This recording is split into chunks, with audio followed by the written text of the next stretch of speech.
मेरे प्रियो, सबको जय मसीह की। हमारा आज का विषय है जीवन का जल। जीवन का जल देने वाला कौन है? आइए आज हम इस विषय को कुछ इस तरह से समझने का प्रयास करेंगे। यीशु और सामरी स्त्री की कहानी। इस कहानी के द्वारा आपको सब कुछ पता चलेगा कि जीवन का जल देने वाला कौन है।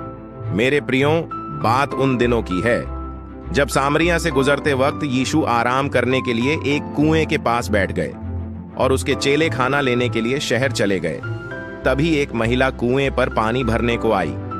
यीशु ने उससे कहा, मुझे थोड़ा पानी पिला दे। यह सुनकर उस महिला को बड़ी हैरानी हुई। क्यों? क्योंकि यीशु एक यहूदी था और वह औरत एक सामरी। उस जमाने में ज्यादातर यहूदी सामरियों को पसंद नहीं करते थे, यहां तक कि वे उनसे बात तक नहीं करते थे। लेकिन यीशु हर तरह के लोगों से प्यार करता था, इसलिए उसने उस महिला से कहा, अगर तुम्हें मालूम होता कि कौन तुमसे पानी मांग रहा है तो तुम उससे मांगती और वह तुम्हें जीवन देने वाला जल देता।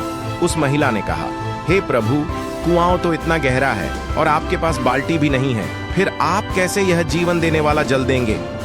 यीशु ने उसे समझाया, अगर तुम इस कुएं का पानी पियोगी तो तुम्हें फिर से प्यास लगेगी, लेकिन मैं जो जल दूंगा उससे एक इंसान हमेशा जिंदा रह सकता है।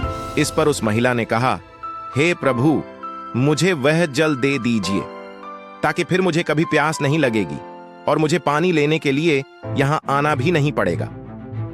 वह महिला सोच रही थी कि यीशु असली जल की बात कर रहा है, लेकिन यीशु परमेश्वर और उसके राज्य की सच्चाई के बारे में बात कर रहा था। यह सच्चाई जीवन देने वाले जल की तरह है। यह एक इंसान को हमेशा की जिंदगी दे सकती है।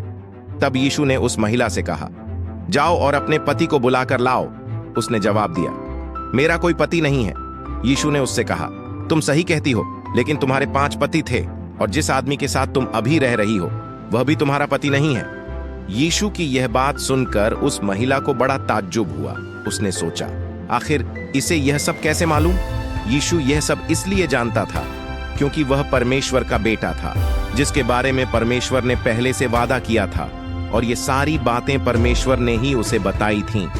तब तक यीशु के चेले वापस आ गए। उन्होंने जब देखा कि यीशु एक सामरी महिला से बात कर रहा है तो उन्हें बड़ा अजीब लगा। मेरे प्रियो, इस कहानी से हम क्या सीखते हैं? कि यीशु हर जाति के लोगों से प्यार करता है। हमें भी ऐसा करना चाहिए।